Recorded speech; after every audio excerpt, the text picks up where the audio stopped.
hold on tight. 'Cause you know tomorrow may not bring that same thing that you said last night. Woo! Every time I find a little peace of mind, I hold on tight. 'Cause tomorrow may not bring the very same thing. No, no, no. Said none of the right there. You that care all. Just for me, I'm so glad that you that care all. Just for me, I'm so glad that you that care all.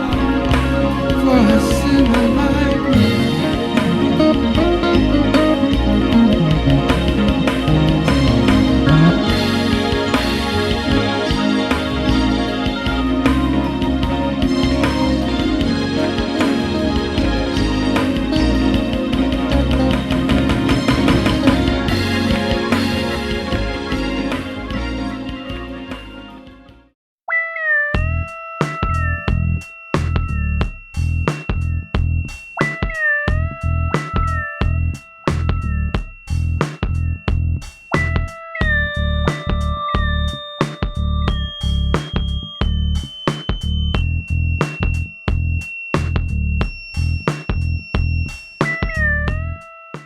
Well, hello, Beatrice. How you doing today? I'm fine, William. How are you? Simply fantastic, and thank you for asking.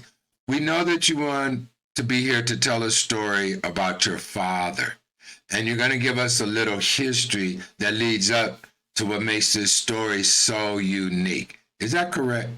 That is correct. Okay, well, would you like to start? Yes.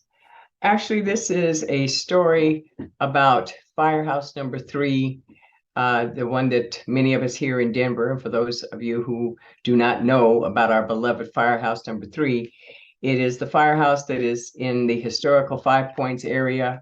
It is the oldest operational firehouse in the city and county of Denver. And it is also the place where my father was able to have his very first job that he absolutely loved.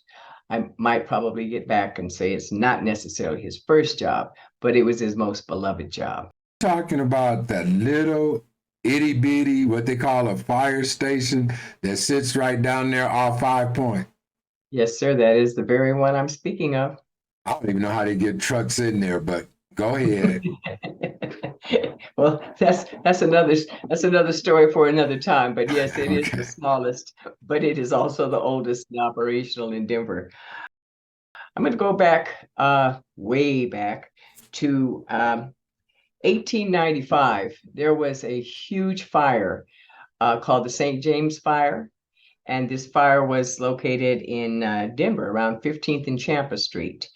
And the fire rang out about 10:50 at night on March 23rd, 1895.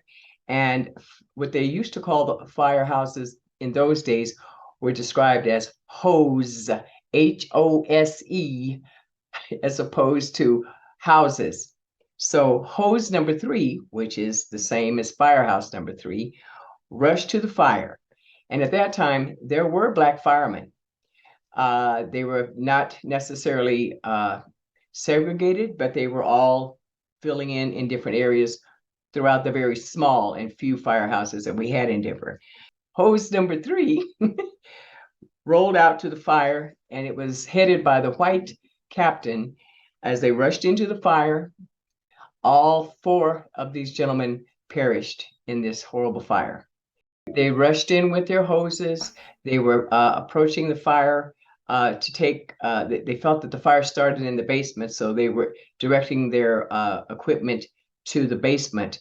And as they went in, the whole floor just gave away and perished. And it was a very descriptive, horrible writing about how badly they were burned, and it was terrible. The city at that time was, well, let's say we were not overly friendly with Black people, but for Denver at that time, people were kind of held in a little regard as Black folks. Black folks had a little bit of money, they had a few jobs, they were more educated than probably most, and there were a lot of problems with what the white people feared we would take their jobs and whatnot. So they still were very, very happy that these men were so zealous that they would fight a fire to try to keep all of Denver. The lower end of Denver could have burnt because of the way the buildings were built in those days. So they wanted to acknowledge and honor all of the firemen, but they didn't really want to go overboard with that. So at the time of the funeral, they decided to put all of the men in the same types of coffins so no one could tell who was black or who was white, and they could honor them simultaneously, because that was the only way you could get away with it, to give these black men any kind of credit for the lives that they lost for the fire. What you're saying, make sure I get this right. What you're saying is that they put them all in the same box, but they were burnt. So a lot of them probably didn't want to be open. But No. even more so, it was because they didn't want to recognize the black firemen, especially the ones that had died. Is that what I'm understanding? That is correct, but there were 4 separate coffins. You couldn't tell which one was who. I imagine the families knew when they took them to bury them, they had different sites, but at the procession that they used for the city, they had 4 coffins that looked just alike. We'll fast forward through that period of the late 1800s all the way up to the 1920s. Things got progressively worse for black folks. The Klan began to rear its ugly head in Colorado and in Denver, and as many people know, we've had a few places that have been named after people who were political leaders, but they were also Klansmen in Denver. Do you know any of the names? Oh, let's see. How about Stapleton? Not Stapleton. Oh, yes. Like in Stapleton Airport. As in used to be Stapleton Airport and formerly the Stapleton area, which is now Central Park, that same one. Our governor, he was one of the head Klansmen in Colorado. At the point of the height of the Klansmen's activity, they wanted to make sure that any black firemen that we still had, which we did still have a few, they were relegated to doing very menial tasks. They were not allowed to really do the work that they could do, which was firemen's and in the full capacity. Oh, they got to clean the laundry. They got to clean the trucks. They got to hose down and wash the actual fire stations. But they really were not allowed to get out and really fight fires. So what you're saying is they were like handymen or maids or flunkies, or not here to do a job like we do, but you can clean up, you can wipe off my tires and paint my building and make sure that I'm looking good. That is correct. Plus, you didn't have a title. You were not a lieutenant. You were not a cap. You surely were not a captain. We didn't get a captain until the first African American captain until 1925. Wow. So that's what you're bringing us up into. Yes, sir. Okay, let's get to it. This is where the story of my father comes into place, Sidney Joseph Freelo Jr. My father had moved to Colorado when he was about 19 years old from New Iberia, Louisiana. And he got up here. He was a hardworking man. He had worked on the railroad, a few other jobs. And then he got a job as a busboy. A busboy, mind you. At this time, he's 25 years old. These men were only allowed to work in the Denver Athletic Club. And the Denver Athletic Club, which still exists, was the go-to place for the mayor, the governor, the chief of police, and the fire chief. Well, while my father is working and waiting on these gentlemen, he caught the eye of Chief Healy. And Chief Healy asked my dad, well, hey, Freelo, what is it that you think you'd like to do? What are your aspirations? And as my father told me, he says, well, let's see, what am I going to do? A black man in 1932, Denver, Colorado, America. But he said, I'm open for anything. So the chief told him he would have an opportunity coming up where they were going to be hiring some more firemen. African-American fireman as well. He promised him he'd get him all the training tools and study guides he needed and give him a shot at getting in to take the test. Told him, I can't promise that you're going to pass, but I'll give you that opportunity. So my dad heeded the invitation. He got the materials, and my mother described to me many times how hard my dad studied for that test. She said, I'd never seen him study that hard for anything. He wanted this job so badly. Let me understand this. A young man from the country, down south, only had a 7th grade education.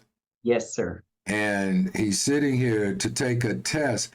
I hope everyone knows a lot of times police tests, firemen tests, just tests in general are designed to keep us folks out. Yes. And so I just wanted to put the gravity on the time, the education, what your father had to push through to even get this opportunity. I just wanted to throw that in there. Yes, thank you, Bill. That's very true. I imagine that even though it was only a 7th grade education, it was a Catholic school education. I don't know if that made any difference or not, but they beat it. I don't know. I'm just leaving. I don't know.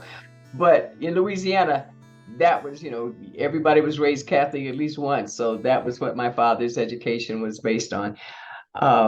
But he did get through and pass the test, and he was so, so happy. But because all of the firemen now are segregated to Firehouse number 3, which the building we know now in 5 Points was finished in 1931. So this is where my father was placed, and absolutely loved his job.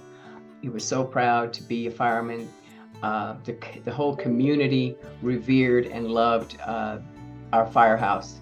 The community just gathered. It was kind of like a gathering place. We were very proud of our black firemen in the 5 Points. Let me ask you this. Those firemen in hose number 3, were they allowed to do the task of firemen? Did they actually go out and fight fires and things of this nature? Yes, by the grace of God, by this time, now that we got them all in one place so we can keep an eye on them, now we're going to let them be firemen, real firemen. And Chief Healy often commented that his Firehouse number 3 firemen were the best in the city.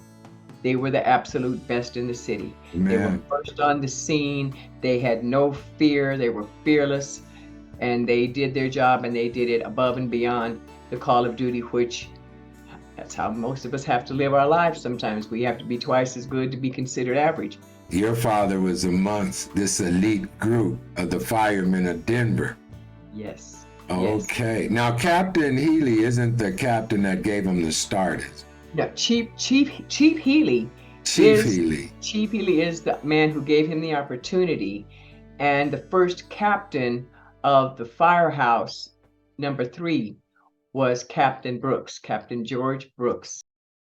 My father's doing his normal regular job, and one Sunday evening, about 7:30, I believe it was, a fire broke out at Elitch's. There had been some mistake on saying whether it was Lakeside or Elitch's, but I found out it was Elitch's. Firehouse number 4 is responding to the call. My father's truck, number 3, is doing what they call a rotation. They're moving their truck to kind of take the place of that house in case something breaks out, so there's coverage between the two. Well, of course, there's no modern communication technology apparatuses at that time, so they're not exactly sure how the route is going from one to the other. So they have an accident, a horrible, horrible accident on 15th and Larimer. According to the newspaper at that time, the people at fault were Firehouse number 3. Surprise, surprise. But I will give you more detail on that later. They crashed into the hook and ladder, which was number 4. My dad's was called a pumper. Their machine was a hook and ladder. the accident was so ferocious that when the truck that my dad was on hit the hook and ladder, it swung around and hit I won't say a pedestrian, but hit an automobile with three individuals in it who were absolutely thrown out of the car. One of the women in the car was thrown out and landed on the top of the pump of the hook and ladder. She survived. They don't know how she survived, but she did. Wait a minute. Two fire trucks collide, or one tries to avoid, or some kind of way they hit the other car, and the people in that car get thrown out the car, ended up on the ladder. Yes. And what happened to the firemen? Well, there were about 3 firemen from Firehouse number 3 who were injured pretty extensively as well. But my father's truck took the brunt of the accident. 2 of the men died. One was Captain Brooks, and the other one was James Simpson. They were killed. My father, who was riding on the side at the time, was thrown off of the truck. His head hit the curb. He had major skull fractures, and the paper listed him and a gentleman by the name of Carl DePrad as hanging on to life. Not sure if they were even going to live. At the time the newspaper article was printed on Monday, he was still in the hospital, and he did hang on. I mean, it was terrible. He had 3 blood transfusions. Every orifice in his head was bleeding. But they said that's what saved his life, because the pressure at least had somewhere to go, and it would have killed him if he did not have that. Was there other injuries or casualties in this? No, the only people who died, and I was mistaken in a lot of the information I had understood as a child. It's interesting when you do the research, you find out some things that your parents thought they remembered, or how you heard the story wasn't quite correct. But the only casualties were the black firemen. And the other firemen, there were 3 other firemen that were also hurt. But the only people that got to keep a job and keep working were the white firemen, which really tore my dad up. Wait. Why do you think it is, or what did your father maybe tell you? Why is it that there were, are you saying 1 casualty, 2 fatal? 2 casualties, 2 black men died. And then another couple hanging on with their life. Yes. Why is it that so much damage came with those people on those truck, and nobody was injured on the other truck? They were hurt. Now, there were white firemen who were hurt, and actually, which is interesting, I did a detailed reading of how the white firemen were carried away in an ambulance. My dad and the other firemen that were hurt were put in a patrol car and taken to the hospital. Oh now, my God! Wait a minute. Give me a minute. I'm getting ready to get mad. This was in 19 what? 1938. 1938. Okay. Woo, let me straighten up here. They were taken in patrol cars. The other men were in ambulance. And they received all these other injuries while the others walked out. And I believe you were saying how much your dad loved the job, but through these injuries, the white firemen, they were able to land light duty jobs, like wiping off your tires, cleaning up the fire station. I mean, light duty, right? And actually working behind a desk. That's real life. Okay. Yeah. But what I was saying was they had stuff for these black firemen to do as firemen, like light duty, not really fight. But what you're saying is when these men that were fighting, putting their lives on the line every time that they go out, just like their white counterparts. Now they're hurt, They can't even get in an ambulance. They get put in a patrol car. The other get desk job, light duty jobs. And our brothers, what happened to them? Well, my dad got, full full payout. He got, he got a pension every month. My mother got a good lawyer, as she's mentioned in many times in my life about having a good type of lawyer. Um, and she finagled and got money, a payout, a cash settlement, which she used to buy the house that I grew up in on 23rd and High Street, which, by the way, was as far east as you could move as a Black person because there was the color line. The color line existed in real time. And in 1939, that's as far east as she could go. And Oh, she said, no. "Oh, yeah. Not, no, no, no. Oh, yeah. You could go live wherever. It's a free Oh, no. country. And Colorado Boulevard might as well have been Cherry Creek because you couldn't get across York Street, let alone to Colorado Boulevard Colorado out in Boulevard. 1939. No. So, Beatrice, this is very devastating, really, and I know we're kind of laughing about it, but could you Yeah. touch a little bit on your father's injuries, his not being able to stay working in that capacity or even on a light job? Did it take a toll on you, your family, well, let me back up. You're not here yet. No, but it did take a toll, Bill. The toll was taken from the time my father was able to get back home and whatnot, and he could work. I mean, he could do some things, but the head injury that he had a metal plate in his head, and in those days, heck, Excedrin hadn't even been invented, so there wasn't a lot you could take for pain. So he drank. I think he drank because of the pain. I know the pain in his head.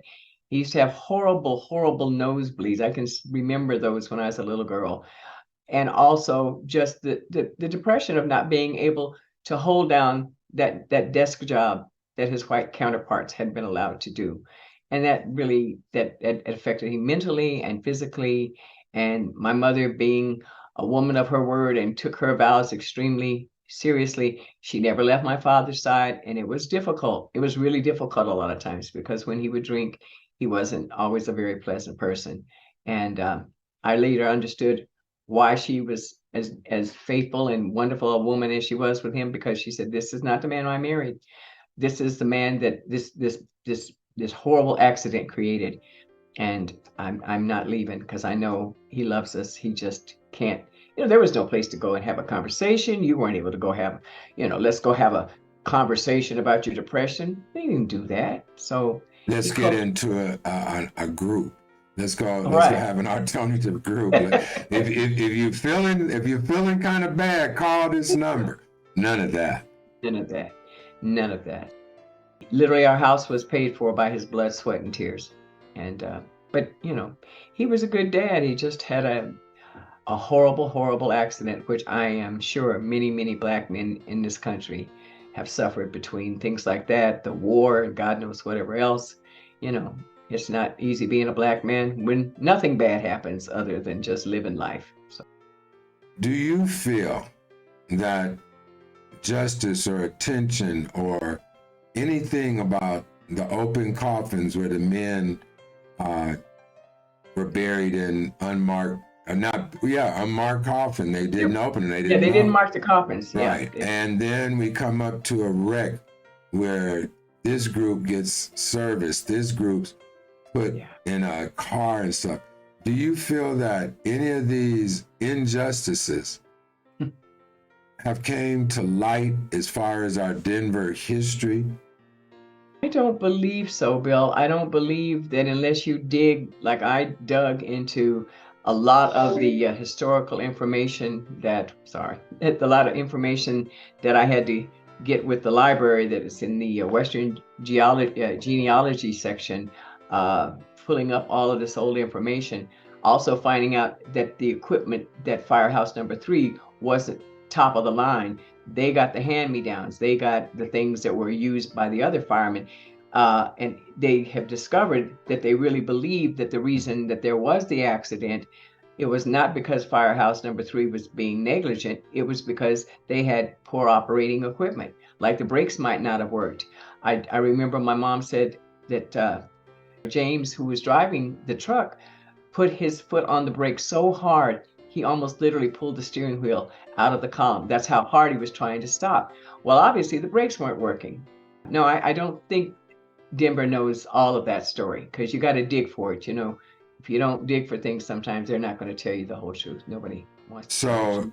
So we had inferior equipment, which could have, like the other firemen, didn't quite get hurt like the other firemen. And it's not just the hand-me-down, it's also the maintenance of the hand-me-down wasn't up to par. Nothing that they had was to give them a fighting chance to fight fires for their own city, for their own community. Just as probably a silly question, did black firemen only can go put out black fires? No, no. I know that's a good question, though. No, if they had needed them to go to Elitch's, they would have been in Elitch's. But no, when it came to, especially if you got a fire downtown, they're pretty close to fire. They would have been right there. My dad can tell me about fires that he went to where there was nothing but white people in the house. I can think of a crazy story, but I might not share it with you guys, that he mentioned when he had to carry a very heavy set Caucasian woman down some stairs, and he kept told my mom, boy, she was not a clean woman. I was almost dying and gagging, just taking her down the ladder. So no, they fought fires wherever they needed to go. Well, that's one of the things of being a firefighter, huh? Yeah, Yeah, you have to be things. strong, because there's no telling what you might have to go through. Older, a fire breakout, the person could have just been working out or something. That's right. They were asleep or whatever they were doing. And Right. you had to grab them, throw them over your shoulder, and go down that ladder. And they stayed in that same firehouse. They stayed from 1925, when the original firehouse, which was across the street from where we now know our Firehouse number 3, until 1957. That firehouse stayed segregated. Now, I just wanted to know, since then, since we built in 1957, then they integrated it? Yes. And okay, just one second. And then did they appoint another black captain? it pretty much stayed a black captain even into that era. Yeah, it did. But when they integrated it, interesting that you mentioned that, they had volunteers. And I happened to talk by happen chance to the gentleman who was the first white firefighter who volunteered to work in that house when they opened it up. Wait. I just want to understand. You said you talked to the one that volunteered. Mm-hmm. First of all, he has to be very, very old. Yes. And second of all, how would you bump into the first person? Break it down. But this is one of those things, by the grace of God. There's no other way to explain it. I was working at Kaiser. I was on the phone. Gentleman called in about a benefit, and we were talking, and I just happened to notice that he had been a retired fireman. And so I said, oh, my dad was too. And he said, oh, really? And I said, yeah. He said, well, where did he work? I said, he was in Firehouse number 3 down on 5 Points. He said, oh, my goodness. Man, that was the best firehouse in town. And I was the first white man to volunteer to go in and integrate that firehouse, because it was an honor to be able to fight a fire with those gentlemen in that firehouse. And that is what he told me. He said, I didn't know your dad, because I told him when, the accident had happened. He said, but I know he had to be a hell of a fireman. And I said he was. Another thing that I want our audience to really get, I know we're talking about racism and how it played a part even now and back then. But just that story right there is something that I want people to really hold on to, that everybody's not like that. That's right. You know, there are people that are different colored than us that love you and they're not afraid of you. There's a few, and it's like a culture, like they say, that wants to oppress and have this fear, like you mentioned about a fear of that we gonna take their job. we gonna move next door. Yes. And they still have this fear. Yes. So, Beatrice, is there anything that we kind of missed or you would like to tell us about this remarkable man that you call father? Well, stories that probably don't necessarily belong in this program, but you know, he was a man of God. He was a man that was committed to his family and his community, and despite the injuries that he had, he was a quiet man. He liked to he taught young men in the neighborhood how to play golf because he became kind of a little city park champion during the day. Couldn't play golf any place else if you were a black man. He had to learn how to play as a caddy at the Denver Country Club, but he couldn't play there. You could caddy, but you couldn't play. But he was a wonderful man, and I love him. I mean, I understand his pain, and it gives me grace to know that, you know, he did not want to be that kind of a guy by drinking, but he was a good man and he did the best he could with what he had, considering what he had gone through. Well, okay, go ahead. One more little caveat, because I think you know this gentleman as well. Interestingly enough, after all of that, our very first black fire chief was someone that we both know, Mr. Roderick Janelle. Yay.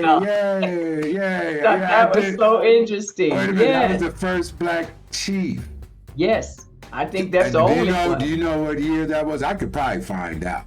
But what year he became chief? I want to say it had to be in the 80s, because I know he was out at that really bad plane crash that we had when airport was called Stapleton, and that was one of the first big jobs he had to work on, and that was in the 80s. I know it was. We have a black chief. Maybe one day we can get him to come talk to us on Where Were You. But B, that's what we call you. I know it's Beatrice, but B, I do thank you for sharing your story about your dad, about the history of what happened at Hose number 3. Hose station, or is it Hose house? Hose house. Fire. Okay, fire, hose, or house? Which one?